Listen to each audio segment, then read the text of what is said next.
Hello everyone, and welcome to the fourth and final webinar of our updated CISSP short course, presented by IT Masters on behalf of Charles Sturt University. My name is Guy Coward, IT Masters short course MC, and your mentor is the one and only George Thomas, who we'll hear from later. Just the usual housekeeping, we encourage questions and the use of chat during the webinar. Please direct all questions relevant to course content to the Q&A section, and everything else to Hannah and Kit in the chat. You can chat privately with panelists only, or to all your fellow students at once, and you can make that choice by toggling through the options once you've opened the chat. There's usually some really experienced industry folk who are very helpful with any queries you have, particularly if you're new to the game, which is great.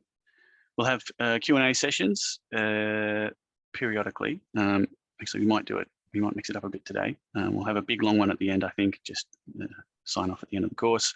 And if a question is particularly relevant to the content, I'll just interrupt George rudely. Hannah is responsible for the course page, learn.itmasters.edu.au, which is where you find all the other materials needed for this course, heaps of links to readings and very good discussion forums and quizzes. We'll talk a lot about the exam at the end of the webinar, so please hold off your questions. They'll all be answered, and you can find the information on the course page anyway, so don't worry too much. It's just a participation certificate, really.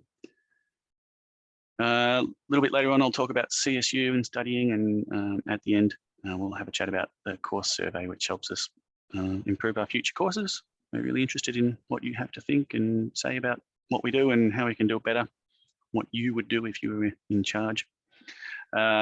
Anyway, that's enough out of me though. Let's welcome George in. We've got 3 domains to get through. Thanks, Guy. Yeah, 3 domains. So the last 3, 6, 7, and 8. So yeah, welcome back to week 4. So we've got a little bit to get through tonight. I feel like I say that the last 3 weeks, but once again, we have maybe a little bit more to get through.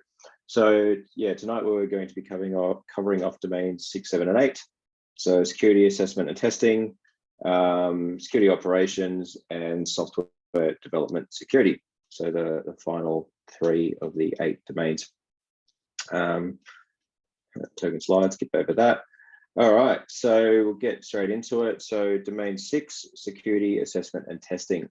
So I think, you've done all this work to put your security program in. It's running, it's operating, it's hopefully doing its job.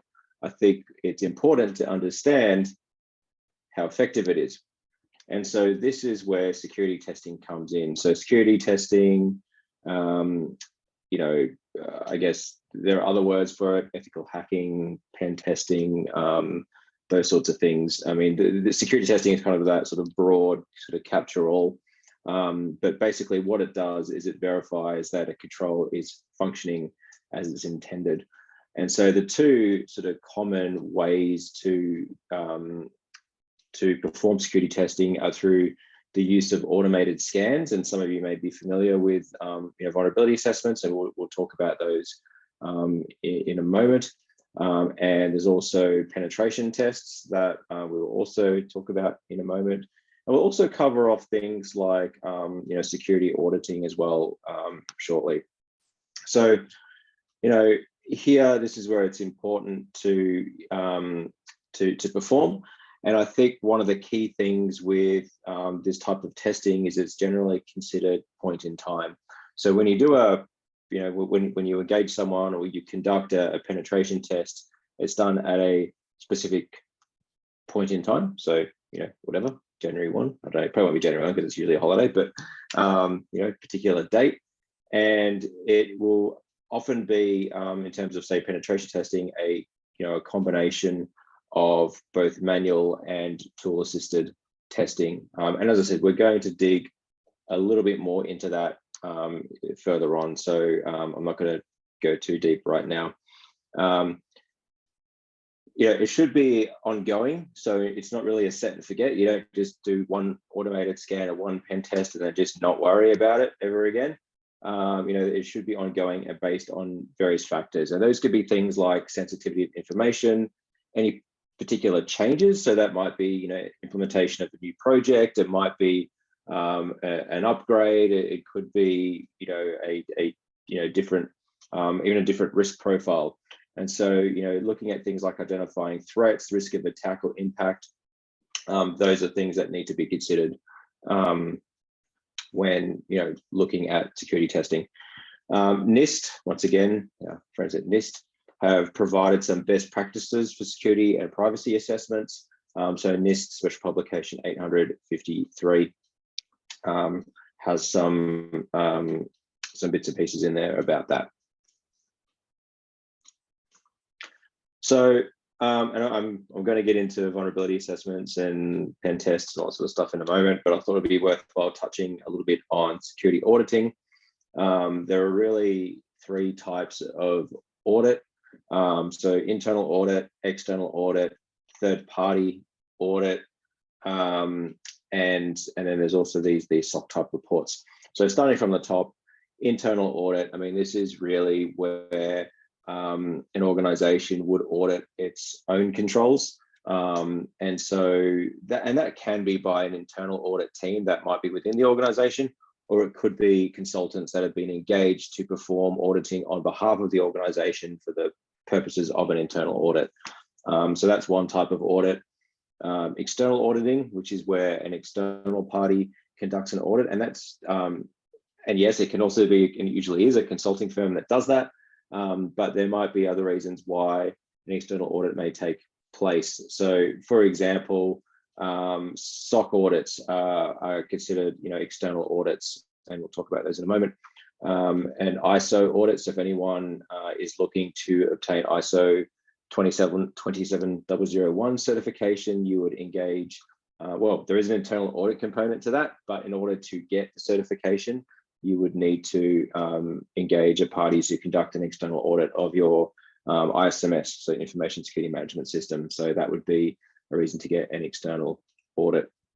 Third-party audits, this is kind of a bit the other way around. So, for example, and this is also referred to sometimes as like, supply chain audits and things like that. But this is where an organization might want, or will want to assess the security posture of a third party. And that's, as I said, it's generally going to be a supplier or something like that, or a service provider, somewhere where, information that the organization is, I guess, the owner of might be, sharing it with a third party or consuming a service or something like that. So this is that sort of third party assessment or that supply chain risk assessment. So that would be, another type of audit.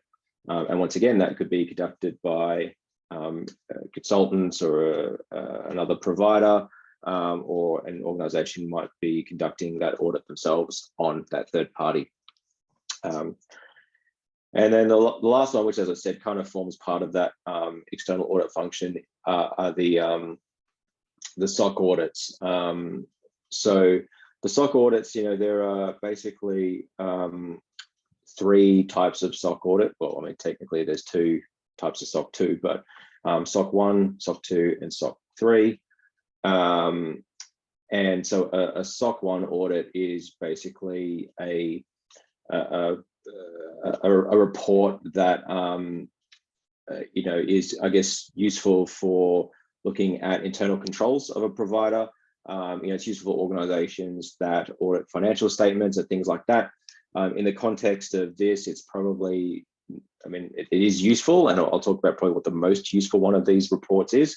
And it's probably not the SOC 1, but that's kind of what's in that SOC 1 audit.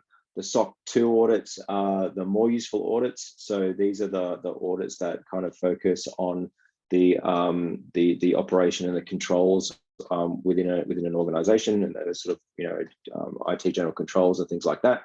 And those are broken up into the SOC 2 type 1 and type 2 audits. So a SOC 2 type 1 audit is a point-in-time audit. So what's happening here is an auditor will come in and they'll assess the controls that are part of the scope of that audit, and they will, develop, create an audit report and audit findings based on that at the point in time that they conducted the audit. So yeah, it's absolutely useful, but once again, it's a point in time. So it's when the auditor was in doing the audit. at that one particular time. So, and then the SOC 2 Type 2 is over a period of time. So what this is designed to do is test that sort of operational effectiveness. So, say a 6-month window, the auditor will come in several times and, verify that that control is operating effectively. So it's not like they're just reviewing and saying, okay, you've got a password policy, or you've got this, or you've got that. They're basically saying, okay, you've got this, and over this period of time, we could see that it's effective, and they will make an attestation to say, yeah, we attest to the fact that we've observed this and that it's effective. When getting these audits, and you could probably already work this out, the cost is substantially higher to get a SOC 2 Type 2 audit than it would be a SOC 2 Type 1 audit. And obviously it takes a lot longer.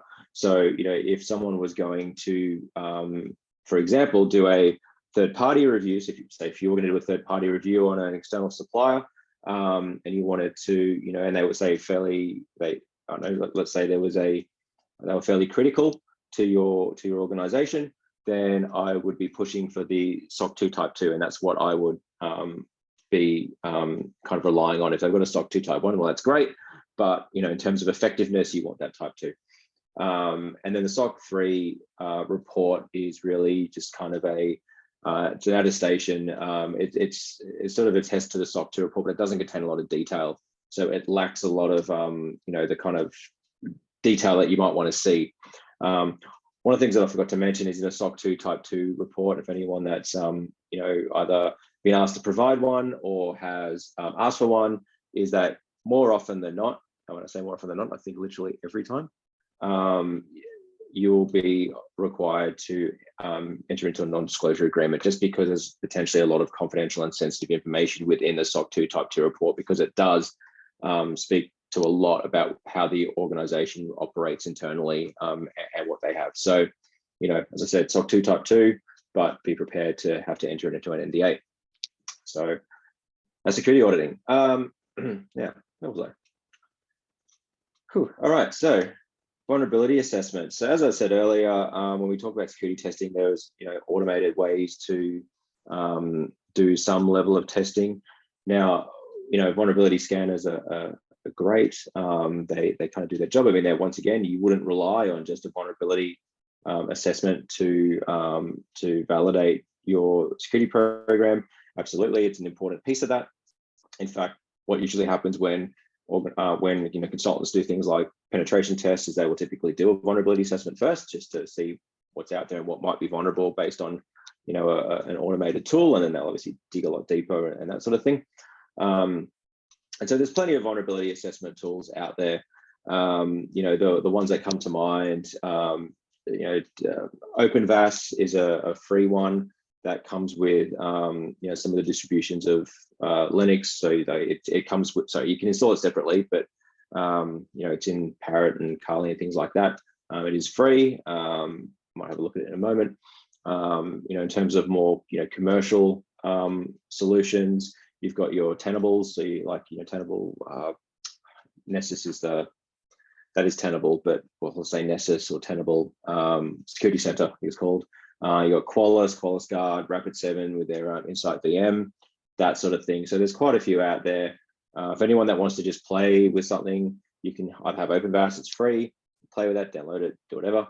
I think Nessus might have a free one for 15 for home use, for non-commercial use, if you just want to kind of play with one. I think you can download that. I think that's still around. But yeah, what it will do is it will you would typically configure these to do periodic scans. Some of them will either they could do remote scans. You can deploy agents onto assets to provide data back that way. But the idea here is that a vulnerability scanner is going to identify vulnerabilities such as missing patches, default configurations, sort of poor settings, those sorts of things within your environment. And so obviously they will do that. They will provide you with, say for example, if it's a missing patch or some sort of vulnerability, they would typically provide you with something like the CVE, so the common vulnerabilities and exposure number, which you can then link back to the website, and we'll have a look at that in a minute. And then also something like the common vulnerability scoring system, which is from 1 to 10. 10 being bad. I think it's important though, when looking at things like CVSS scores, and yeah, I get, 10 is bad and 1 might seem not as bad, but, having been doing this for quite some time, and sometimes you see things that are 1, and you should review everything. Obviously, think about priority to the ones that are high, but also don't just go, oh, well, that's like a 2, I'm not going to worry about it. And I say that because there's been instances where I've seen, a vulnerability scanner flag something as a 2, and it was an open share that was full of confidential information. So it doesn't have that context. So, it needs a human to kind of look at it and go, ooh, hang on, no, that is bad. That's actually higher risk than maybe a 10 that's internally protected within an environment that's not able to easily be exploited. So there is that kind of trade-off. So it does provide a guide, but I wouldn't 100% rely on those types of scores. I would definitely do some sort of review of those risks and make sure that they're actually appropriate for the environment. And so if I do a quick, let's have a look what we have here. Give me a sec. Let's get this whole thing. So, sorry, I'm just logging into something on another screen, and I'll drop it over in a second. I did see in the forums, like, people asking about like demos and stuff like that, and demos are pretty hard. Like, we were doing a like, we're running, like, one of my subjects, IT-516. Yeah, we could do demos. We could do that sort of stuff. Like, we could look at Metasploit and things like that. Bit hard because this is a much higher level. So we kind of do more kind of like walkthroughs, I think. So give me a second. I'm just going to pop open. Am I blind? This here. Hang on. Sorry, I'm going to share it. Promise. It's giving me a brief. Where is the scroll bar? There it is. Okay. Console. Open console. All right. So if I just quickly drag this over here. Okay. So this, for example, so this is running on my one of my VMs, just a Parrot Linux. So Parrot Linux, for anyone that's not familiar, it's basically a distribution of Linux that has pre-installed tools for things like security testing. The other variant that you may be familiar with is Kali Linux. I mean, there are some others, and Kali, I think, used to be called Backtrack way back when.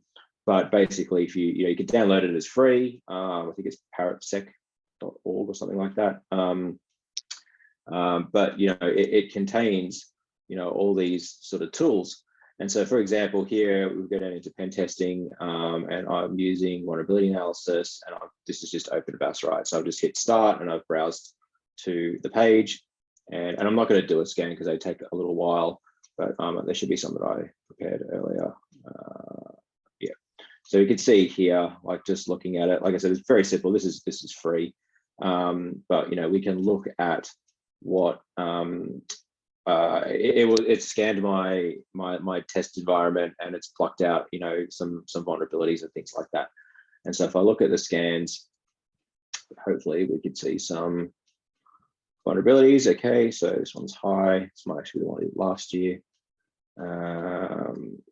And so it's not the greatest UI in the world. Where's the report?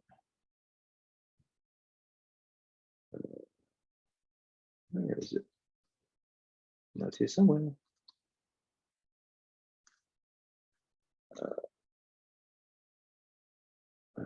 Oh, yeah. Yeah, not the greatest report. So, we could see here it's a 9.3. So 9.3 is pretty high in terms of risk scoring or vulnerability scoring. I literally just spun this up before. Okay, so we can see here it's got this SMB vulnerability. Okay, that's probably bad. And then, for example, I could see here that it's MS17010. I can already tell you that that's going to be the, what do you call it, Eternal Blue, one of them. So pretty simple. Trying to sneeze. If I go into Google and I just, it's got the CVE on here, but MS17010.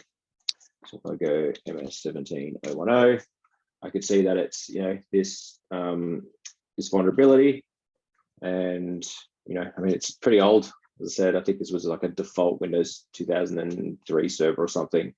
But from here, I can look at security bulletin. There's probably a list of CVEs, so I could see my CVEs there. And what I could do is I could grab those if I want, and I could go to the CVE list, and I guess one I prepared earlier, I guess, and search, and I can bring up, some more detail on that. So that's basically, that sort of, what was I going to say, common vulnerabilities and exposures site, and how that sort of all links together. So you've got like, vulnerability scanner can identify, you can then look at, what's missing, and pull a CVE number, look at the exploitability of that. And I think I probably should have mentioned that. So when we look at the common vulnerability scoring system, so the CVSS scores, which what happened there? Went black. Don't know why it went black. There we go. When we look at those CVSS scores, the way that they kind of calculate them is they look at obviously the severity of that vulnerability, and MS-17-010 was a big one. I mean, that's the one that kind of spread like the NotPetya and those sort of ransomware exploits back in 2018, late 2017. That was the SMB one, where Microsoft actually released the patch, and then people didn't patch, and then it went right, and all these places got ransomware. And so what they look at when they do the scores, they obviously look at that, but they also look at whether it's being actively exploited, and that's one that was very actively exploited. So, so as I said, not to say that a 9 or a 10 is not important, it absolutely is, but you just make sure that you're reviewing them, looking at how they fit into the context of your sort of the systems that you look after. That one, for example, would be one that you would absolutely hurry up and patch and deal with, or put in some sort of additional controls as well. So, so anyway, and yeah, there's a few others in there, but yeah, and so security content automation protocol, so SCAP. So that's just a method for using specific standards to enable that automated vulnerability management. So those vulnerability tools are built with that sort of SCAP sort of method. I guess the other thing is making sure that those vulnerability scans are done periodically. So once again, it's not like just do it once and forget about it, or do it once a year. They should be done as often as possible. And when I say possible, there's obviously considerations around impact to other systems, and if you're doing those things, a key one here is some systems can be a little bit flakier than others. I know that VoIP systems and video systems can, especially older legacy ones, can be a little troublesome. So you need to make sure that know your environment, and that you're configuring the vulnerability scanning effectively. I think there was one point several years ago where I was running a vulnerability scanner, and I accidentally printed out like it's not really good, but I accidentally printed out like a ring full of paper with like a smiley face on each one, because that's what the scanner was doing. It's a bit weird. So never do that again. But yeah, so just be aware of that. So one of the first things that a vulnerability scanner will do is it will do a network discovery generally. So it'll see what is out there. So you configure it in your environment, or you might use a cloud one. I mean, that could be on-premise or cloud. But typically the on-prem ones will do a internal scan, and they will do a different to try and discover what assets are on the network. And generally, some of them will just use things like Nmap. And so I think I have Nmap here. So yeah, we have Nmap. So Nmap, I mean, it's been around for many, many years. It's I guess a port scanner. There's also ZenMap, which is just basically the UI version of that. So this is on Mac obviously, but obviously works in Windows. Quite like the CLI version, but what happens here is you could use something like Nmap simply to do a scan. So it could be just something as simple as pointing it at a like at a network. So you might just do oops. So let's do this. Let's put myself in the dark. It's not usually dark when I start, but now the days are getting shorter. So I might just scan the /24, see what's there. I'm going to get a whole bunch of stuff pop up probably. So, yeah, pretty straightforward. And so there are different types of scans. There are TCP SYN scans, TCP Connect scans, TCP ACK scans. And so the quickest and most efficient one is probably going to be the SYN scan. So what it's doing is it's sending a SYN flag. It's only half connecting, so it's not establishing a full TCP three-way handshake. And so, yeah, it's going to be pretty quick. So what's happened is it's going to send a SYN. It's going to get a SYN ACK back. And then at that point, it's like, okay, well, that port's open. The one beyond that is the TCP Connect scan. So it's going to establish a three-way handshake. So it's going to send a SYN flag out, it's going to get a SYN ACK back, and it's going to send an ACK back to establish that three-way handshake. So it's doing a full connect. So that's obviously going to be a lot more time consuming. And then you've got the ACK scan, which is literally just sending an ACK flag. And what that does is just to try and determine if a port is filtered. And so there are three different port states you're going to see. It's a bit out of order here, but you're going to have open, so the port is open and listening. So that being that generally there's a service sitting there. So that could be whatever, it could be HTTP, it could be SQL Server, so TCP 1433, it could be I don't know, 389, who knows, it could be any 3389 for RDP, it could be anything. So well, there you go. So you can see like it's returned what's split around in my LAN here. And then the other scan is a and then you've got closed, which is the port is not open. Okay, cool. And then finally you've got filtered. So a filtered port generally indicates that there's a filter of some sort, so like a firewall that's blocking the port somehow. So that's what filtered is. There's also the whole Christmas scanning. So they say Christmas scan because the whole theory is it uses all the flags and it's designed to kind of lights up like a Christmas tree. And so the way that it works is with TCP, there's the RFC kind of standards. That's I think it's RFC 793, and that there's an expected behavior. And so what this does is it's kind of misbehaving by sending invalid flags, and basically flag that there's meant to be a reset that's sent in response, and by kind of sending these invalid flags and getting these sort of these resets, it's identifying that there's something there. So it used to be a better way, I think, to try and identify services that but modern firewalls will typically pick pretty much all this stuff up really quickly now. Like, I mean, it still kind of works, but they'll be detected by these kind of your newer firewalls. We're saying newer, I'm probably guessing like the last sort of decade. So yeah. Oh yeah, if you wanted to do a Christmas scan, I mean, you would, I think it's nmap-scan x, and then, but it takes ages because it's going to send all those flags. So I guess I could just do it on one, but oops. Well then, what's going on there? That's weird. So yeah. My password. That. Yeah, okay. So that's going to be doing a Christmas scan. Host seems down. There you go. Might not be anything there. Cool. Right. Where are we? Just looking around. 3 more slides and then we go in the next domain, in case anyone's wondering. So penetration testing. Oh, so George.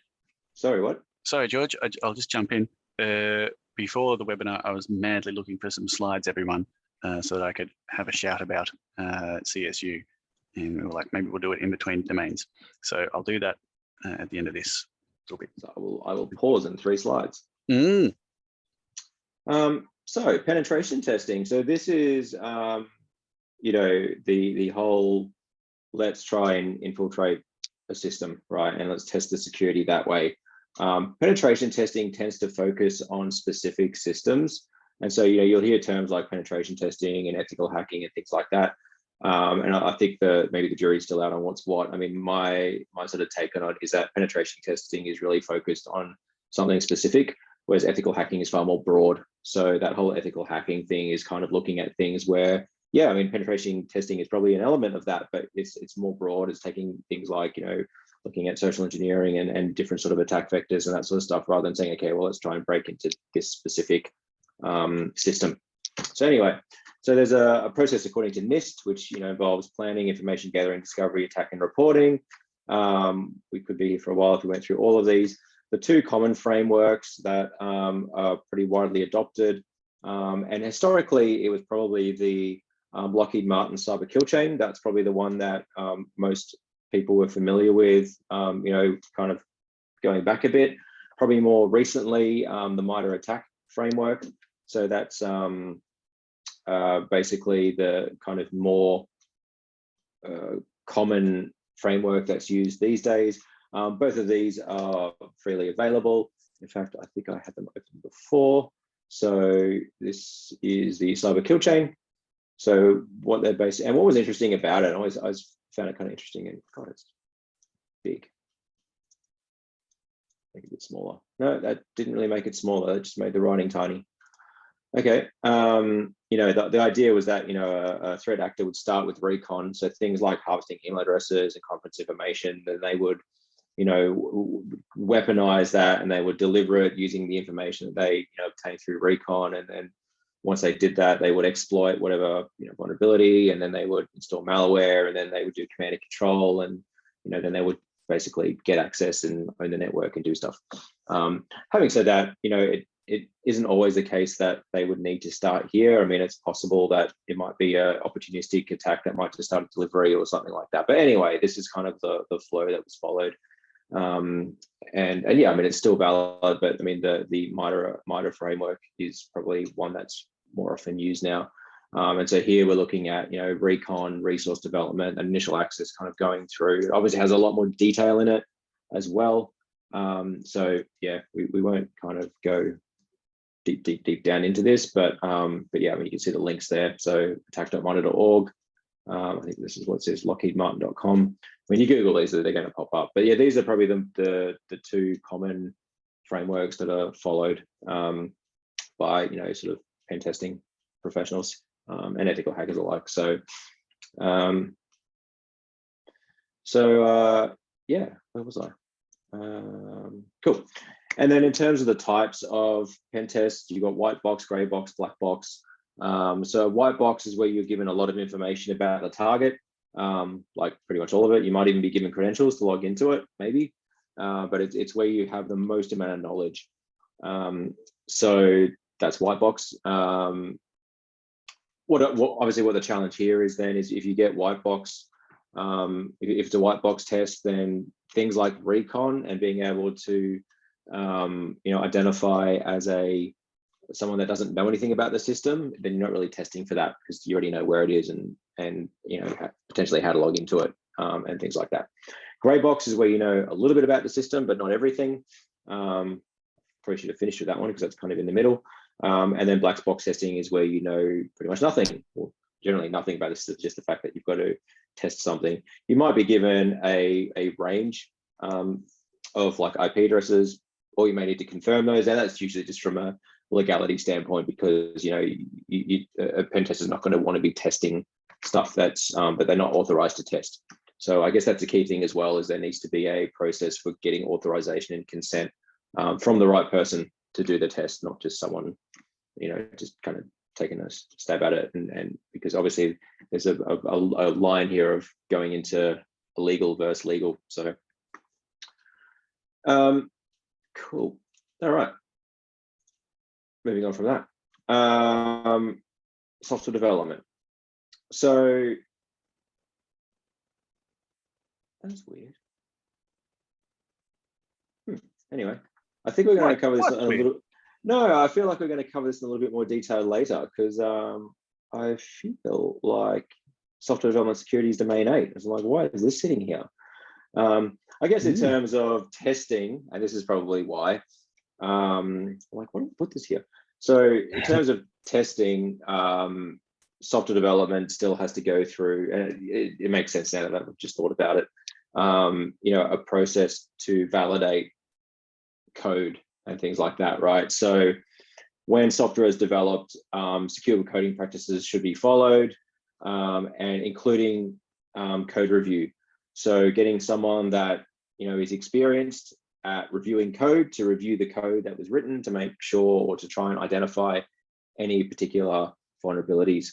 When a tester goes and does a application test, and so yeah, so a lot of the stuff before might have been infrastructure testing, it might have been social engineering, or it may have been application testing. So application testing is testing a specific application. Then they're going to look at things like the OWASP, so the Open Web Application Security Project, it stands for, top 10 type controls. And so the OWASP top 10 are those kind of 10, most exploitable, I guess, issues with software development. I feel like that one should be back there. And we're looking at things like injection, so things like SQL injection, broken authentication, sensitive data, exposure, access control issues, misconfiguration. So things like missing certificates, insufficient logging, monitoring, those sorts of things. But once again, this is free to access the OWASP, things like owaspproject.org. I'm just thinking, because the software development stuff, let's see if we can go for time, because what I'm going to do is I might just go through a bit of an injection show and tell, but I'll leave it, because we're going to touch on the OWASP top 10 again a bit later on. So here this is about testing, whereas later on we're talking more about sort of making sure that those things aren't an issue. So stay tuned for that one. Cool. So because I'll let you guys do your thing now, because here we are, 7. Still more reason for me to be as quick as possible. And I'm going to quickly go and get a drink of water. All right, well, I'll pinch the screen. What am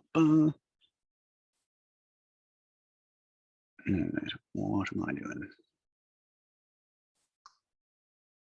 Right, yeah, so you should all be able to see my slides now. Let us know in the chat, please.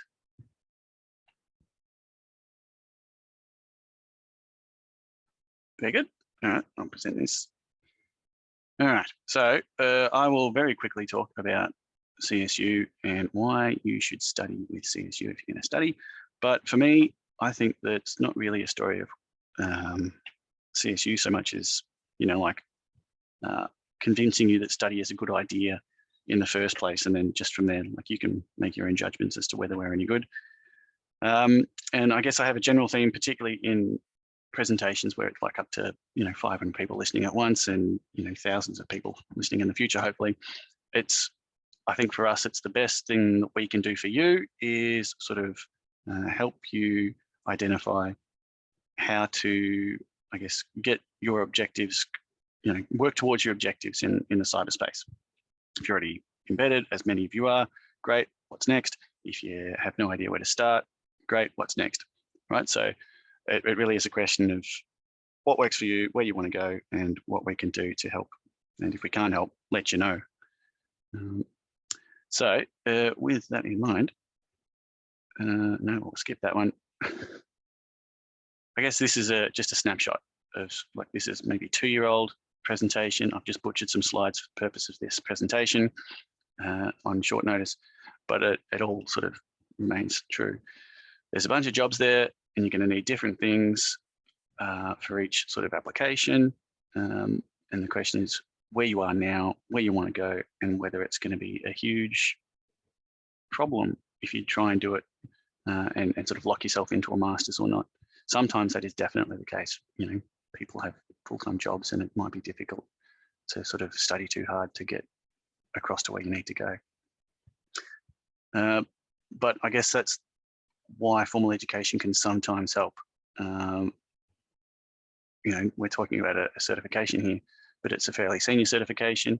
And often when you are going for jobs, you're going to come up against people that probably don't even have any IT knowledge, depending on the job. And here's an example, just a cybersecurity security operations center analyst in Melbourne. And they're going to have a wide range of skills and experiences they want. You might have certifications, as you can see, or you might have a bachelor's degree. And it really depends. Like if you haven't had a university education before, it might be the case that some people value that more highly than the certifications. It's about impressing the people that you need to impress to get to the, just to get to the interview stage, and then you can wow them, because really that's I think the first step. Open the door, tell them who you are, what you want to do, and then as part of that process, if you, for example, are enrolling in a graduate certificate, you can finish there, get a foot in the door, build the new skills, complement the existing ones, and I think it's just one way to do it. It's certainly not a replacement for certification, and I think we've alluded to it a fair bit throughout this course. And it's not really a question of whether you think it's a good idea or a bad idea. It's a question of whether you think you are ready for it, and sometimes having more information isn't necessarily enough to sort of make the jump. It's more about making sure that the people that you're going to be studying with understand where you're coming from and where you want to go to, and I guess the emotional journey that comes with it. And that's something that we're sort of focused on at IT Masters, along with having hopefully a really sick course. If you do think that postgrad study is for you, then I think we have a very excellent option. We have very excellent mentors, don't we, George? And you can see a bunch of the CSU style subjects, which are more, I guess, theoretical. And then you've got the more, I guess, hands-on application of the theory to current industry practice, and maybe critiquing the current industry practice and sort of looking at where industry practice is going to go. And this is just a look at some of the subjects that we're running. So yeah, again, even the key here is not so much, we're the best, we're wonderful, which we certainly are. It's about finding out, which pathway you want. I'm just going to go to a slide that I was hoping to find. It looks like I've just completely butchered this, but that's all right. So you might say, I just want to do a graduate certificate to transition from a technician to someone who's more interested in something like doing taking the next step, maybe managing the risks, doing a CISSP. So you might say you've already got a bachelor's. It might be a good idea then to do a graduate certificate in, for example, IT risk management, or I'd certainly say professional system security, and which is based, partly on CISSP. You've got cybersecurity fundamentals based on CISSP, but you wouldn't want to do that if you've already got some skills, and you've got information security. So we'd say, all right, well, let's target the subjects that will get you where you need to go. If you're someone that has been in a generalist role, would say, all right, well, let's go cybersecurity fundamentals, and you want to sort of take the first step in cybersecurity. Fundamentals, you could do, if you're looking for an operations center role, you could do pen testing, or you could do hacking countermeasures, the one that George teaches, and just sort of, focus on building some practical skills. It's just, again, just a question of communicating, making sure you're talking to people that care about what you want to do. Then there's, of course, all of the good marketing things that we do. We recognize if you've made with eligibility, we'll give you some credit if you've got it, or if you deserve it, or not deserve it, but if you have ticked certain boxes that allow us to make that judgment. Any certification you have is really useful. We are now able to award credit for any experience you have with the Australian Computer Society. They do a sort of as part of their membership, they sign people off at certain levels. Once you do that, you can come back to us and say, well, I'm at this level, what credit can you get? Most people who've got a few years experience in IT get 1 credit. And if you've got serious chops about, you've been around for a while, you're almost certainly going to get 2 subjects credit. You can get up to 50% credit on any postgraduate course you do. And these short courses can help in that regard, because if you do 3 of them, that's a course credit too with IT Masters, Charles Sturt Uni. And if you've started somewhere else and haven't liked the experience, and if you've completed any of the subjects and they cross over with ours, we'll help you out there too. But for me, the key is really just making sure you can define your cybersecurity goal. and there's so many options here. I said, I suppose this course, it would be realistic to assume that most of you are interested in, like strategy and people, managing risk across a broad institution, or at least would like to work towards there, because like it or not, for better or worse, I guess the management roles are sort of more prestigious and pay better, and allow people to, I guess, do the things that they want to do more easily. So it might be just something you want to work towards for that reason. It might be just something you are really keen on. But whether you are keen on that sort of risk management side of things, or you just want to get in there and do pen tests and sort of be a hacking superstar, but do it for the right reasons, like there's always a pathway. And I guess just the chat with us is the best way to, or not the best way, but it's one very clear way of making sure that happens. And I think, when there's so many choices out there, maybe it might be nice just to sort of, I don't know, offload some of the thinking, because we've all got so much other stuff on, family, work, COVID stress, whatever the hell it is, kids. It's just help us, like just let us help you. And if you don't like it, you can always tell us to go away afterwards. Like the Commonwealth supported places now in the grad cert, there's heaps of assistance with fees. With the fee help, you can sort of pay it back in installments, or you can smash it out and get your work to pay for it, whatever it is. And again, just telling us where you're at, where you want to go, is the best way to sort of make sure you get the best run at it. So I'll send out these links later. The credit assessment is always a good idea. You might be able to, have 4 to 6 credits, no worries, on a master's. Or if you're just looking at a grad cert, it's so easy to get 2 credits and then only do like 2 subjects. Just picking the exact sort of subjects that would give you the skills and fill the gap in knowledge that you want to apply for the next job. You could get it done in 3 months, and that's, I think, a really attractive option. Or can do a complete grad cert in 6 months, sort of thing. So there's heaps of flexibility, there's heaps of options, and you are definitely good enough. I hope that this short course suggests that you are sort of interested in it, and as part of as part of working towards certification and qualification, and in the next job, this is a good way of turbocharging it. So probably better shut up now, and thank you very much, George, for your forbearance. Let's get back into the good stuff. Oh yes, and if anyone wants to talk more about that, let us know in the chat and we'll contact you.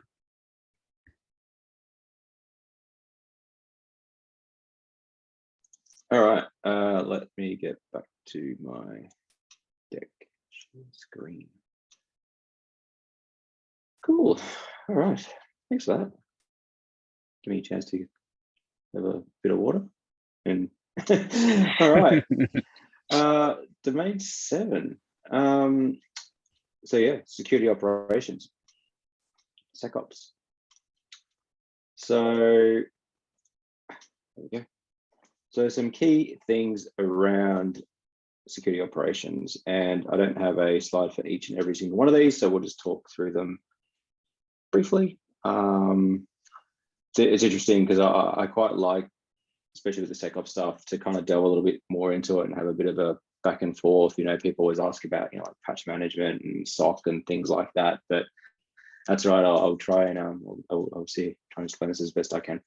So I guess the first thing, or the first 2 things around security operations and around sort of information security in general is only providing access on that least privilege basis and that need to know. So in other words, providing access to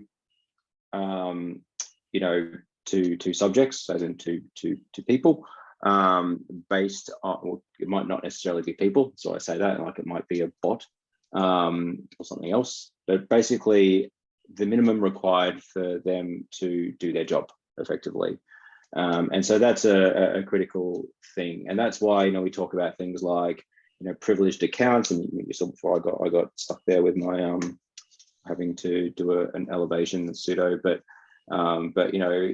it helps to prevent things like data leakage, as well as the ability for threat actors to have more successful attacks and things like that. So by minimizing things like access to data and access to systems and administrative rights, that helps to prevent that. I mean, it's by no means bulletproof, but you're minimizing that risk. So I guess that's the first thing.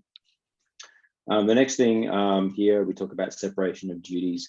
So, and this can be really challenging, especially in smaller environments. I mean, I've been through these headaches before, but in terms of separation of duties, what that means is that not one person can effectively do everything. Pretty common when you think about it. I mean, it's like, the admin has access to absolutely everything, but the best practice would be, and the guidance would be, to not have that. So for example, the idea here is that, your DBA, your database administrator, for example, can't go and clear logs off another system. Not that I was suggesting that your DBA is like shady or anything, but that was the example. That's kind of the idea of the whole separation of duties, so that somebody doesn't have the ability to effectively, it's a fraud prevention mechanism, right? So they can't, cover up anything by, deleting evidence or whatnot. So that's that whole separation of duties. But like I said, in smaller environments, that can be a bit of a sticky point. And I know that, if someone's looking at ISO certification, separation of duties is a control, and I've had to explain that a few times, like, oh, we've only got a team of like e.g. 2 or 3 or 4, and so it's not feasible to do that, but we have these other controls in place, these other compensating controls that will help to mitigate that threat. Job rotation and mandatory vacations, I feel like, they're fairly similar in terms of having people. So job rotation is basically having someone do different jobs. And the idea there is that you don't have like one person that's like a specialist in one thing and they're the only person that can do it. The other thing is that it's a bit of a deterrent as well, because with job rotation, if there's only one person doing something, then, if they did something fraudulent, then it might never get picked, it might not get picked up. Whereas if there's rotation and people know there's rotation, then they know that someone else is going to be looking at those systems at some point, looking at that information. So, that's kind of a deterrent mechanism there. Mandatory vacations, similar as well. So it's, making sure that there's someone to, be able to, perform a task if someone's not there. Also someone that can, once again, there's that bit of that job rotation thing going on with the mandatory vacations. It's also good for, I think, mental health to go and have a bit of time off. Service level agreements, so SLAs, really important, especially from a availability perspective. So we talked about the CIA triad and those principles. So service level agreements, having minimum service standards that align to the requirements of the organization, having those in place with, penalties in the event that those SLAs aren't met. So that's something else that should be considered. Patch management is a big one. Patch management, and that's why I used it as my example before. A lot of organizations and will suffer with patch management because it is it can be difficult. If you can imagine that, you got Microsoft's, like, for example, their Patch Tuesday, it's Wednesday if you're in Australia, but it is released on Tuesday in the US. They release 50, 60 hot fixes. If you've got a big fleet of 1, 2, 3, 4, 5, 10, 20, 30,000 machines, getting those out in a timely manner can be difficult. If you look at guidance like the ACSC, so Australian Cybersecurity Centre, they've got sort of guidance that says a vulnerability that has a patch that presents an extreme risk should be patched within 48 hours, and then if it's sorry, I'm just off the top of my head here, I think it's extreme to 48 hours. Critical is it 7 days, and then you've got high 14, and then medium low 30, and then feature patches kind of whenever. So trying to adhere to those requirements can be very challenging, especially if you've got people in and out of the office, and especially now a lot of people out of the office. People pushing back and saying, well, we can't do patches because systems will go down for patch outages and that sort of stuff. So it could be really, really challenging.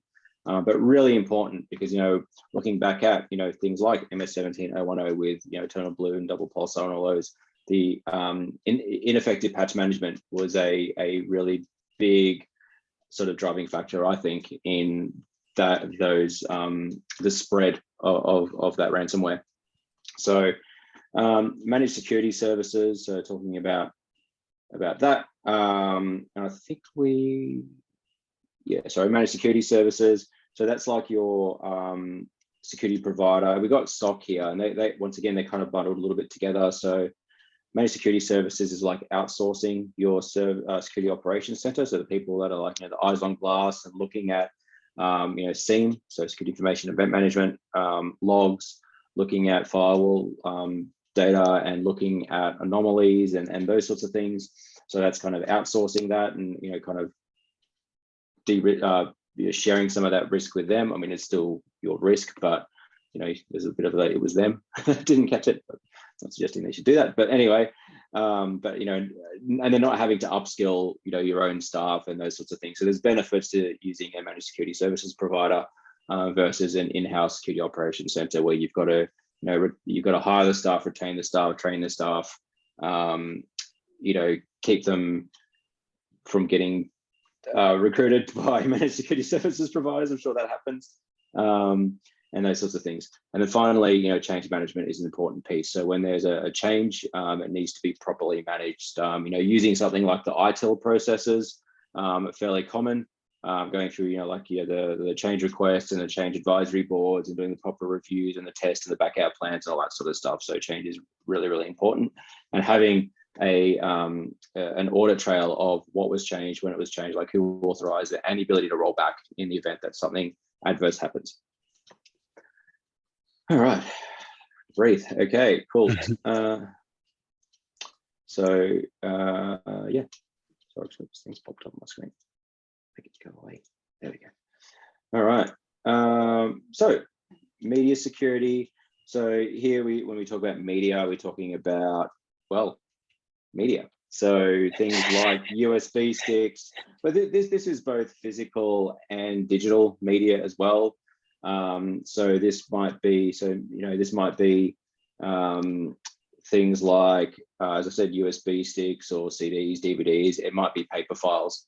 So they're, having some sort of controls and policies around how to protect that. And I mean, this is a bit separate. We'll talk about paper files, a bit separate from the classification. It definitely goes hand in hand with that because your media security will be typically driven by what the classification document is and how sensitive it is. But using things like encrypted USBs, using things like tamper-evident bags, those sorts of things would fall under media security. That would be probably all I'm going to say on that because there's not really much else to it apart from making sure those things are secured because you have a USB key and it's not encrypted and not protected and it has something sensitive in it and someone leaves it in a cab or on a train or just drops it somewhere. That could be potentially, catastrophic. Same deal with files. Obviously, tamper-evident bags don't prevent people from getting in the bags. That's more of an integrity control, but also having them in locking stuff up at the end of the day. Clear desk policies kind of fall into this. So making sure stuff isn't just lying around.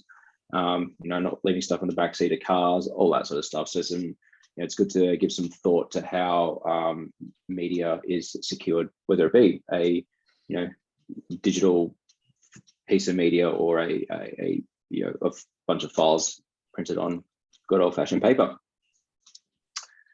That still exists, right? I'm joking. I have the paper everywhere. But all right, personnel security. I know we touched on this a little bit early on, but in terms of the sort of security operations type stuff, this is where once again I'm just going to emphasize the importance of security awareness training and education, but also and I sort of touched this before, around travel and is there some strong policies and guidance and awareness on how to secure information assets while traveling. I mean, I'm sure some of you, maybe all of you, have heard of scenarios where someone just goes, well, I just left it, I locked my car, or I just left it in my hotel room, and when I came back, it was gone.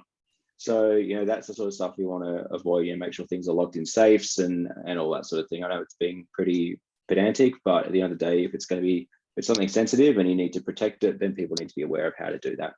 And they need to be tested every now and then, just for, back to that security testing thing. And so we talked about managed security services briefly. Let's talk about managed services in terms of cloud.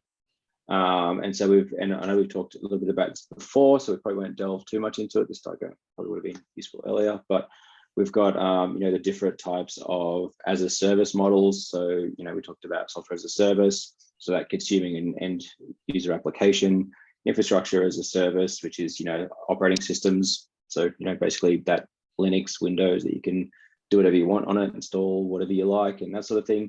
And then platform as a service, so things like databases as a service and other types of platforms that you can build on top of. Once again, important to have service level agreements as well as agreements. So slightly different, slightly the same. Service level agreements talking about things like availability of the service and of potentially support and when there's an issue and how quickly they respond to you and those sorts of things.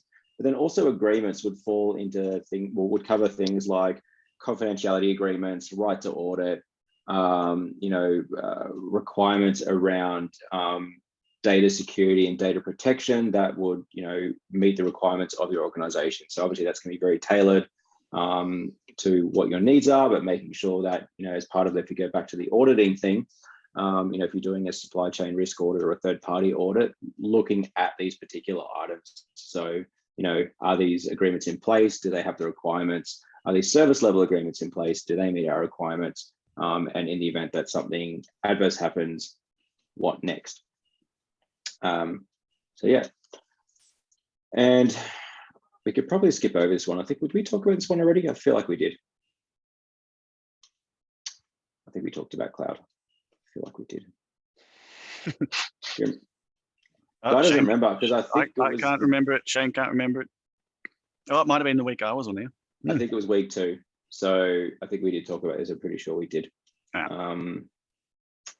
So anyone in the chat group, we talked about this because anyway. So that's module 2 for those who have just joined. Yeah, cool. So, and then finally, in the event that something bad does happen and there's an adverse event, proper incident management is really important. And so things like having incident response plans. So what do we do? What sort of process do we follow? Playbooks. So developing playbooks that have guidance, as in, okay, for common things, right? You can't have a playbook for everything, but right now I'm going to say that ransomware, business email compromise, those things are pretty prevalent. Having playbooks on what do you do? So what's the process to follow to respond, contain, eradicate, and recover from that type of event? What's the process, and do you have tools around collecting forensic evidence? So for example, should something need to go to court, it's going to be really important that you've got both forensic evidence and a solid chain of custody. So forensic evidence, this might be something like write blockers. So write blockers will take copies of like hard drives. They're called write blockers because they will only pull data, they only go one way. So they won't write back to the disk, so that disk is preserved.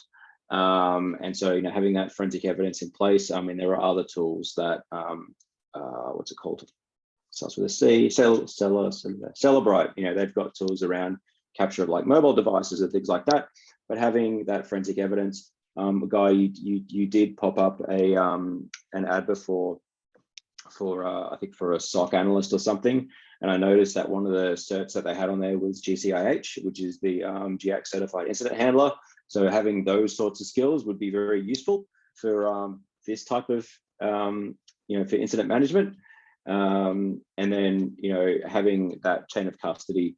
So basically, if you're collecting evidence of any description, basically having a record of where it is. So, who has it, where do they get it from, and having a solid record of that chain, because that's going to be something that's really important too. What's not called out here is both NIST and SANS have some really good frameworks, I guess, on incident handling. I can't remember for the life of me, maybe someone could pop it in the chat, but the NIST special publication for incident handling. The SANS one, I think it's called Incident Handlers Handbook. But yeah, both of those are pretty widely adopted frameworks for incident handling. Cool, blew through that. All right, so module 8. Do you want to pause there? Do you have anything else? No. Let's just push on finish through all the good stuff, and then we'll just churn through some questions and talk about what's next. So, software development security. We're going to just touch on development life cycles. I think we're not going to delve into them. Some of you, I mean, you've probably heard, many of you have heard of these. I think, you know, for the purposes of the CISSP, just have a good, like, just know what, like, obviously heard of them and kind of be familiar, I guess what I'm looking at, be familiar with them. So, you know, for example, waterfall, I remember waterfall from forever. But, you know, that's a linear sort of sequential model, and basically each phase follows, like a waterfall, follows one another, and there's no overlap. So that's waterfall. Agile, I think Agile is really popular at the moment. The last couple of years, Agile is just, it's just everywhere. Well, I say last couple of years, I must have had some blanks in my brain, because when I think about it, I think I was using it back in 2010s. I mean, it's been around since the 90s. It's really, I know there's like certs now, like Agile PM and things like that. Here, customer satisfaction is really a priority, and there's like a project leader that kind of drives everything, and it leverages like iterations. So that's Agile. As I said, I'm sure many of you are probably working on something that uses Agile right now. I mean, that's probably one of the more common ones, I think, these days. And then, you know, Spiral, which I haven't used, but, you know, this is allowing multiple iterations in that same waterfall style process. So here you can have, well, funny, multiple streams going on simultaneously. So yeah, I thought that was just sort of be familiar with those. Maturity models. I've been using the CMM for, God, a while. The CMMI, so capability maturity model, sorry, CMM, capability maturity model integration, CMMI. So it's the same 5 stages as a CMM, and I'm going to show those in a moment, except level 4 is qualitatively managed, and we'll talk about that in a sec. And so the CMM focuses on isolated processes, whereas the CMMI integrates those processes. And yeah, and I guess, you know, sort of like building an architecture or for like a whole sort of dev process. And let's pull up some pickies diagram in a minute. But the last one is ideal. So you know, this is like, I think it's initiating, diagnosing, establishing, acting, and learning. And many of the sort of capability and maturity models are attributed to this. So if I go to kind of show the CMM, as I said, the CMMI is the same, except you're qualitatively managing level 4. But if you think about a security control, this is how I like to think about the capability maturity models. If you think about a security control, or if you think about a process or something like that, if the process is fairly ad hoc, like there's no documentation, it's very reactive, it would be considered a level 1 or an initial maturity model. As you kind of go up, you know, if it's something that's, you know, repeatable, so it's not ad hoc, people know what the process is, but they just kind of, you know, they just know to do it, then it's going to be considered like a level 2 process. If you start to get into, you know, it's documented and people are starting to follow, but it hasn't been kind of qualitatively managed, then you're looking at a defined process, all the way up to managed, where, you know, it's defined, it's operating effectively, you know, it's working well, people are, you know, I guess their sort of metrics have been kind of, you know, determined as sort of a level 4. And then when you sort of factor in that or implement that continual improvement, that's when you're getting to optimized. And so, you know, that's obviously the sort of nirvana state, getting up to that level 5. So that's the most mature, and that's obviously where people would aim for. But not every process gets there. So cool. All right, so where are we? I just want to talk about, I said security testing. I don't know what's going on here. But so security testing, we talked about that briefly, talking about it in the context of software development, looking at things like, again, white, gray, black box, so testing application rather than an infrastructure system. You'd have those same sort of concept, like whether you give someone a login to a web app or a piece of software to test it, or whether you get them to discover, those sorts of things. There's also, looking at things like application programming interfaces or APIs, the OWASP top 10. As I said, that's a good starting point for application security testing. But also look at things like, the security of code repositories and making sure those are secure, that access is controlled adequately, things like multi-factor authentication and that sort of thing, and the integrity of those is maintained. And then also looking at libraries of third-party applications. The one thing I just kind of wanted to touch on briefly, and this is a very, very basic kind of, just for anyone that's, not had anything to do with, hang on. So I'm trying to connect to my Windows machine and I think it went to sleep. One moment. I'm just going to go and sort that out. Rightio. You just talk amongst yourselves. Rightio.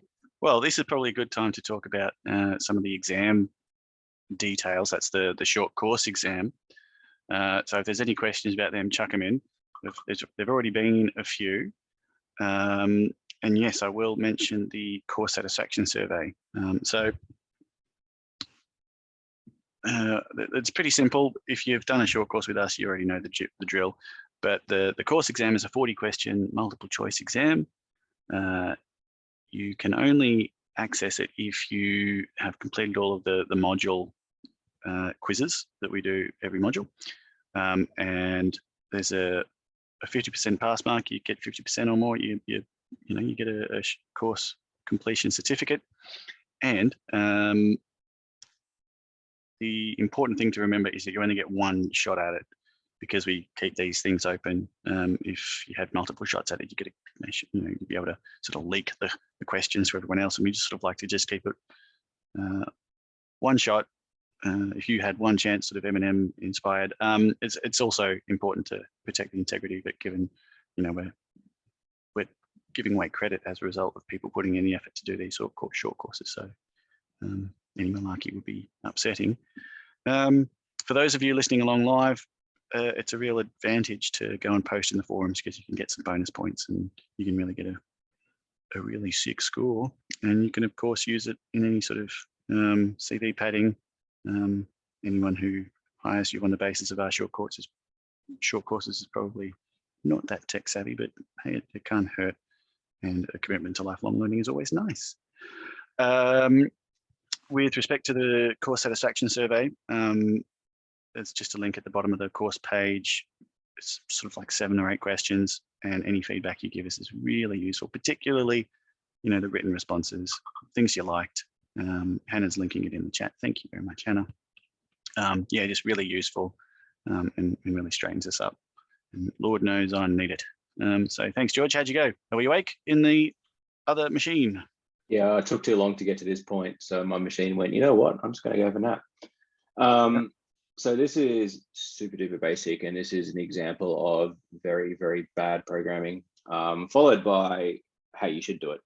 And so I just thought, for anyone that's not really seen how like a sort of very basic SQL injection works, this is actually the code that I think I used for IT-516 that I put together for one of the labs there. But effectively, what we have here is just C# code.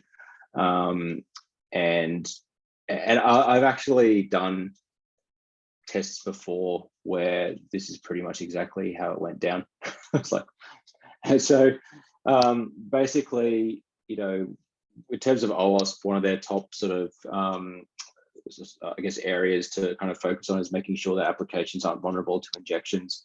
And so by injection, this is where you're injecting something into the application to get it to do something that it's not supposed to. And in this case here, this would be a SQL injection. So, got a database here. I've got a table called sum table and table secret. And basically what I've got, and this is going to be pretty quick, is I've got this, I call it vulnerable. So this is the vulnerable one. And so the first thing is, if you just put a quote in there, so we're not validating characters in this box.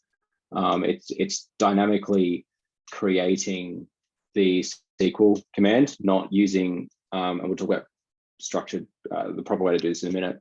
But effectively what it's done is, you can see here, it's generated this select query just using whatever's in the text box. And the first thing that's going to happen, because I've got no error handling in this either, is it's going to crack the stats. So you can see here, unclosed quotation mark after the character string. So I already know that this is now vulnerable to an injection, because this has happened. So it's likely to be vulnerable. Now, if you just kind of imagine here, we have sum table and table secret. Sum table. Okay, let's see if I can remember that. Oops, what's happened? It's open. Okay. Okay, so if I were to basically continue that, I could basically put whatever I want. I guess I've done it earlier, but if I do this and hit click me, and you just do it now, you can actually see that the command is now select star from table X for ID equals quote quote semicolon drop table sum table. And so what will happen is it will, oh, what? Did I delete table X? I deleted table X. Oh, actually, did it do it anyway? This is why you shouldn't reuse your labs. It's also a bug. Look at that. Give me a sec. I can fix that.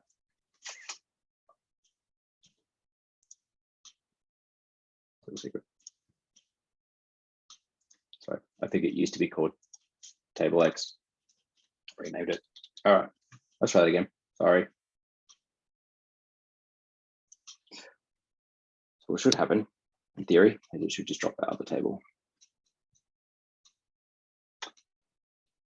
I guess my point is here, this shouldn't be happening full stop. You shouldn't be able to put any of this stuff in. So there we go. Okay. So by putting that in, it was some table. If I refresh it now, the table should be gone, right? But you could do other things, like you could run select statements, you could do all sorts of stuff. So you could use that to potentially exfiltrate data out. My point is, I put a second query in with my first query. My first query was actually broken because I already deleted that table, but that's an example of an injection, where if this was handled properly, not vulnerable, and I'll show you what the difference is. So here it's just building that string, saying where ID equals whatever's in the text box. In not vulnerable, what we're doing is we're using this this parameter, so this @ID, which then it's using the built-in .NET SQL client library to basically remove any of the sort of to sanitize the input. So this is the way that you should be doing it. It's same in PHP. I think they're called so they're called parameters in here. I think they're called structured. What they're called in PHP, but they all have the same thing. So what it's doing is, if you have invalid characters, it just won't work. So if I did this here and I hit click me, I'm just going to get please only enter numbers, because there's also error handling, so it's throwing the error. But also if I try and do the drop table, I could probably drop the other one. What was the other table called? Table secret. Table secret shouldn't work. Oops, got a semicolon. Yeah, this one's been see, please don't enter numbers. So this one has been coded to basically handle the input. So that's an example of where it's done well, and the other one is an example of where it's done very badly. So those are the sorts of things you're looking for. And so someone that would have done a test would try this. So people wouldn't drop a table. They would just try and see if it's vulnerable and see if they could select some records. Likewise, someone that was doing a secure code review would look through and say, oh, okay, well, no, this looks good, apart from the fact you've got these random comments in there that don't make sense sometimes. Whereas they look at this and be like, no, no, this is, and so forget the fact that it's got the red line on it. They would look at this and go, no, no, this is not how you would do this. So, that would be an example of doing that. And that was it. That was it. Sorry, I just say that for the end there, just so you got something to look at besides my PowerPoints. No, that's awesome. Thank you. Bloody love Cool. your show and tells. Yeah, it's hard to do a show and tell for this one. Like, this is probably even a little bit too deep for this, because it's kind of like, we talked about that mile wide, inch deep. It's really hard to do labs for something that's only an inch deep. Yeah. I say an inch deep, but that high level, like, you wouldn't expect someone that was, in a CISO or something to be like, oh yeah, I mean, some of them obviously will, but it's not something that an executive would go like, yeah, I could totally go and find that SQL injection point. So do you think they should? I think it'd be good to know what it is. Yeah, right. Yeah, I think there needs to be some level of understanding from that technical perspective and understanding of, like, security vulnerabilities and how they work and those sorts of things. But I wouldn't expect them to like code anything or go trawling through code. But understanding it, yeah, I think is definitely a skill that should be there. Yeah, awesome. Alrighty. Well, we've chatted about the short course exam. Have you got any sort of, I guess, I don't know, just not so much last minute advice, but just general advice as to, the next steps for people who are keen on doing the CISSP, or I guess deciding whether or not the CISSP is for them, because we spoke about all of the different certifications that this mob do. Any sort of resources they can go to, or just general preferences for you? So I mean, only what the way that I went through it, obviously, I mean, I had a bit of, prior knowledge before that. I went and had some other certs under my belt. I did find, for me, I found having the text with the, with the practice exam is really good. Using I used the Wiley one. I mean, there are others out there. I think IC² have their big giant one, just to kind of, sort of simulate that experience. So I found that really good. As I said, I already had, I had a pen test. Sorry, I had a like hacking cert. I had 30 plus, I think, already for a few years, and I had like CISM under my belt. So when I went to do the CISSP, I think a lot of it overlapped. So I think that really helped me. I didn't find the exam too challenging, but mind you, I mean, that was a while ago now. That would have been, oh God, when was it? 7 years ago. And still paper-based, wasn't it? No, that one was electronic. No, my CISM exam was paper-based. Okay. Yeah, that was Scantron. Yeah, that was shocking. So I still have finger cramps thinking about it. So yeah, look, it's it's a tricky one, because, as I said, I know people that have been in management roles for years and they struggled with it, and some that hadn't. So I think really it's about trying to absorb as much knowledge as you can, trying to get the latest, and I say the latest text only because it's been changed a few times. And if you get access to the test bank, I think that helps too. So yeah, that's which comes with the text usually. I think with most of them. So yeah, I found that was a good way to, yeah. Beauty. And the reality is, you're all going to learn differently. You're all going to have different, experiences. So I'm sure there's forums everywhere where people are discussing, how to prepare for things, which one is best, like which certification is best for you. Craig's asking about that in the Q&A. Typically required industry certifications. It really does depend on what you're keen on and what your workplace is after. And well, it does. And I saw there was mentioned before about things like red teaming and stuff like that. And so, the CISSP is, it's considered the kind of gold standard when it comes to security certifications. But I think it tends to be more geared towards, security management and that sort of, and CISM definitely is, but it's kind of like a senior kind of technical / management role, where if you're looking at something like like red teaming, then there are other certs like Crest have their certifications, offensive security have theirs, so there are some that are kind of better aligned with specifically pen test and security testing and red teaming type roles, where this type of cert is not going to be useful if you want to become a pen tester. It's going to be a lot less useful. I mean, it's not useless, but it doesn't have some of those really technical aspects to it that you would probably need to do a pen testing role. So. Yeah. And those that are sort of focused on cybersecurity management and sort of risk management, like is it your experience that CISM and CISSP both are very broad frameworks, both have their strengths and weaknesses, and you've sort of just smashed the two together in your everyday practice, or do you only use one when you're on one particular job? No, I think you take parts of you take knowledge from everywhere, right? So yeah, it's not like they overlap a little bit. So yeah, they definitely overlap. It's not like it's a bit different to like a Microsoft certification, where it's because I was trying to getting at, trying to spit out here.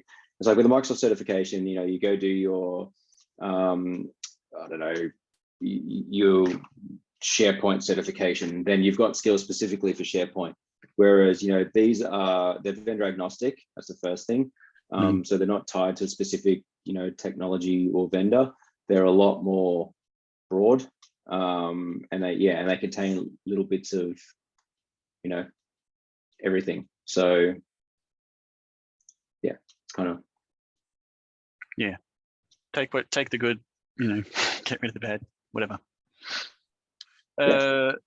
Sam, let's say we'll shut down the questions in about a minute, and we'll just whip through a few now because there's about 20 there, and then that'll be it, I reckon. Let's go some quick ones. Should patches be tested first? Yes, they should. Yes, they should absolutely be tested first. So, I mean, so the first thing is, this would probably form part of the change management process, and the change management process would also require testing. And so typically the way that I've done it personally in the past is, the patches come out, and then pretty quickly I'd get the patches rolled out to a pilot group just to see if there was any kind of adverse things. And look, it's happened. We've had situations where we've rolled out patches. I don't know if anyone else has had this, but there was a couple of years ago now, you'd roll out a patch and suddenly everybody's icons disappeared on the desktop. It's weird. In fact, it became coined iconovirus in the organization, just because I was like, where'd they go? And everyone was really annoyed. So the fact that we were able to deal with that before it became a widespread issue is absolutely, because what you don't want is you push them all out and suddenly you got all these blue screens. Imagine that. Oh my God, that would be a lot worse than taking and this is that risk argument, right? It would be a lot worse to brick every machine than it would be to take the risk that an attacker might exploit it. So there's that. I mean, if an attacker is more likely to exploit it, and then there's all these risk arguments, but you got to kind of weigh them up. So I think the risk adverse approach, which is probably the better one, would be to make sure you test beforehand, and that should go for everything that you're implementing. Just test it. Thank you. A couple of questions on different law frameworks, and I think we touched on this early on in the piece.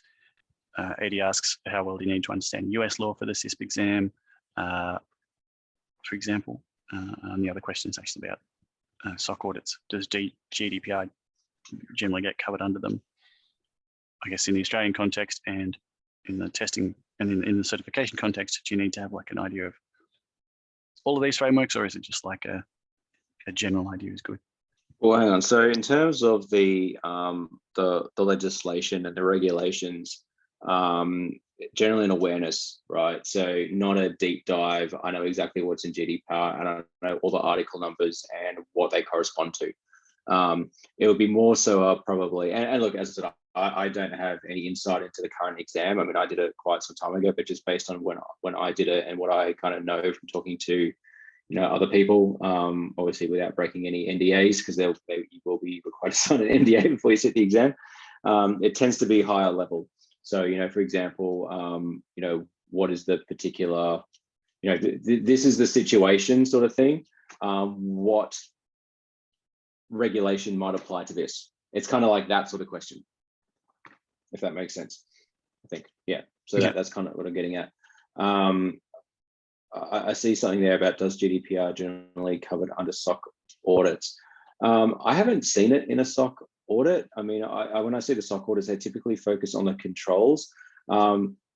Yes, there may be some, the auditing may be kind of framed so that it aligns with potentially the requirements of GDPR.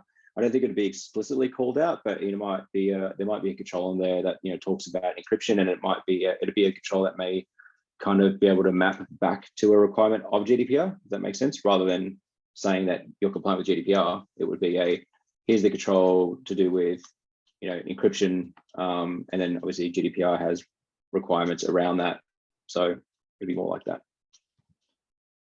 Okay. Any guidance on SOC report type required from cloud services to review?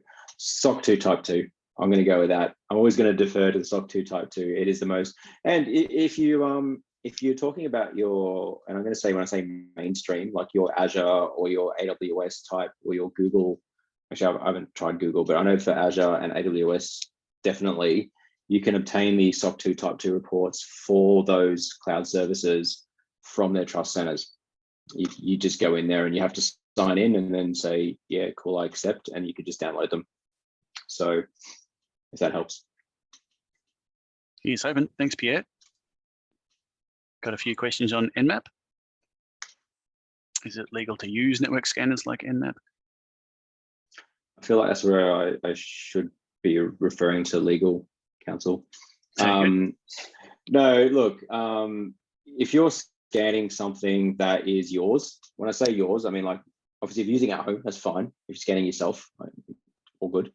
If you're doing it for your organization and you're obviously an employee and that's your job, and look, I used to do it. I used to scan we had a /24 externally facing subnet, and I would scan it. That was part of my job. Like, well, I kind of made the task, but that my job was to protect the organization. So yes, the short answer is yes. I think there's been a lot of debate around legality and doing scans of other systems around the world. I'm not going to answer a yes or no on that.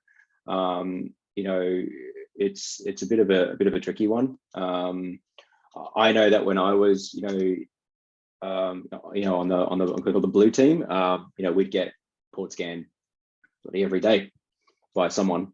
At that point, there's nothing kind of nefarious going on there. I think it's just a bit of a snooping exercise, and it's kind of recon. So while I would definitely not encourage that at all, I think you need to look at potentially what laws you'd be breaking. Like I said, I'm not sure port scanning is one. Obviously, going beyond that would definitely be. But I think that the best approach would be just to make sure that whatever you're scanning, you've got permission to scan. I'm going to go with that. Sounds good to me. Is there any book for Nmap commonly used switches? Dash scan options. But yeah, you could do Nmap dash scan options like I did. You can just go to the Nmap website and it has it. I do like if you use ZenMap, and there's a drop list, and you could just kind of like pick one and it pre-populates the thing for you. Wait, I'm going to show you that quick. Oh, sorry, I'm not sharing. Where's my doodad? Don't you hate how these things are like modal? They sit on top and you can't see anything. Okay, so if I go share, so yeah, like if you look at here, right, there's just like it's just building the scan options here. So this is a good way to do it. You can do that. Otherwise, you could literally just go to mmap.org. I'm not sure it would be a very big book. So there's like a user's guide, and you could just kind of go through how to use it. Or is it? Otherwise, I tend to just use the scan options thing. So if I just go mmap scan options, you can see here. So I'll just do it again. Just mmap scan options, and then you can just see the options. So yeah, pretty easy. Not much to it. Beauty. Pierre's got another question. Does running an automated scan tool on your code being developed already suffice as code review? And will it cover the OWASP top 10 already? Where's that question? So where are we? Where's top. Down there? No, that's all right. It was just because I dragged it off the page. Does it? So, I mean, that's a decision that you would need to make. And I'm guessing you mean like a, what do you call it? Like is it Veracode or something like that? So there are automated tools that can do that sort of code analysis. And we didn't really get into SAST and DAST. But there are tools that can do that sort of analysis. I would still recommend that someone that would review that. But it's really, I mean, that's once again, this goes into those risk-based decisions. Like if the organization is willing to accept that, then then that is what it is, right? So yeah, I can't call either way, but yeah, there are tools that do that. I think it's Veracode. There's a few of them around, but they have the ability to scan code and look for. And to be honest, I mean, if you've got a lot of code, it's probably a good way to identify stuff. But I would still recommend having some person actually review the output and casting their eyes over it. Beauty, thank you. We've got Justine's question. Would you ever use function as a service? Is it just not secure enough? I can't quite remember what we were talking about when this question came in. We're probably talking about the as a service stuff. I haven't used function as a service. I mean, I personally have. I don't think I have any need to. I mean, that's kind of like we talked about that. Did we talk about that? Fortify, for example, says Pierre. Yeah, I was trying to think about. But look, they are less contained. And look, I think if you, and once again, I haven't vetted them, but I generally tend to be more comfortable using the mainstream kind of providers. Like Amazons and Azures and stuff. I'm just trying to think of what that's the serverless stuff, right? Justine's added in the chat, function as a service versus PAAS, SAAS. You have no boundary. So how can they be secure? Well, because I mean, there has to be some level of authentication, right? So there needs to be some controls. So I think that's the other thing as well. Once again, we're going back to those risk-based decisions, and that's going to be a big part of this. It's like taking risk-based decisions. So looking at the platform, looking at how it's secured, looking at the security controls that are in place, doing the due diligence, and then making a decision based on that. And certainly a lot of those, and I think this is some of the serverless stuff. I think there's a lot of growth in that area, and so yeah, look, I would probably look at using them. I mean, I haven't had a need for them, but yeah, I would go through that whole process of vetting them first, making sure that I was comfortable with them and that sort of thing. I mean, I wouldn't just go using it unless I'd done that. And also looking at the sensitivity of what I'm putting on there, because once again, it depends. If you're putting something on there that's kind of like, we don't really care, it's public information or it's very low risk, then maybe I don't care. If it's something that's highly sensitive, then probably I do care. So, there's that as well. So it's a bit of a balancing act. I think you got to go through that whole risk assessment process. Keep focusing on that risk assessment. Yeah, thanks, Justine. And yeah, I'd love to hear about your experience in the forums if you have been using it. Eddie asks, what does IDEAL stand for? Yeah, I kind of blew through that, didn't I? I did spit it out, but I think I spit it out in like kind of like 5 seconds there. So I'm going to go back to my slide. It is initiating, diagnosing, establishing, acting, and learning. So I think it came out of Carnegie Mellon. I personally haven't used it. I tend to use the CMM or CMMI. But yeah, so it's just another maturity model. And the answer is maybe as to which to use. As usual, no doubt.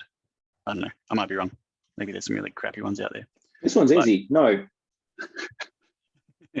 This is Robin. Do you know any examples of organizations or industry sectors where CMMI level 5 is achieved? You had to come across those in their career. You and me both. Yeah, in fact, I remember a report that I did for a firm over in the US a few years ago. We explicitly put in the report that I think we actually remove it, but I think we removed it because like the executives get a bit like, well, how do we get to there? And we didn't remove it. We removed it from the legend, but we noted it and said there is another level which is CMMI level 5, which is the optimal state, but organizations rarely achieve this. So feel like that's still the kind of thing. What would the use of it be? Like, it would surely just be astronomically expensive. It's not. It's just a lot of process and a lot of continual improvement. And so I think I feel like I've become close to that, because when you implement something like like an ISO ISMS, there's a requirement to continually improve, and so and there's a requirement to measure, and so you're kind of using that model. So you've gone well beyond ad hoc stuff, like you're having to document stuff, you're having to implement it, you're having to measure it and monitor it, and then you're having to continually improve it. So I think, by way of that example, some controls have achieved level 5, but that's there's 114 Annex A controls, 114 Annex A controls, right, in 27001, and then there's the mandatory controls. And I'm going to say that of those 130 odd controls, it's like 5. So I don't know if there's anybody that's achieved that across the board on every sort of process or control. I haven't seen that. I've seen like spatterings of it, like specific bits, but yeah, it's a hard one. I think it's the like aim there, see what you get. Beauty. Well, that's them.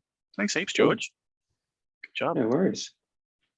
And we've still got 320 odd people hanging around. So thanks to you lot listening along in the live session. Thank you so much for making it such a useful webinar and useful short course, for all the participation, all the forum activity. It's just been really great. And I see that a lot of people had fun in the chat as well. So that's really nice too.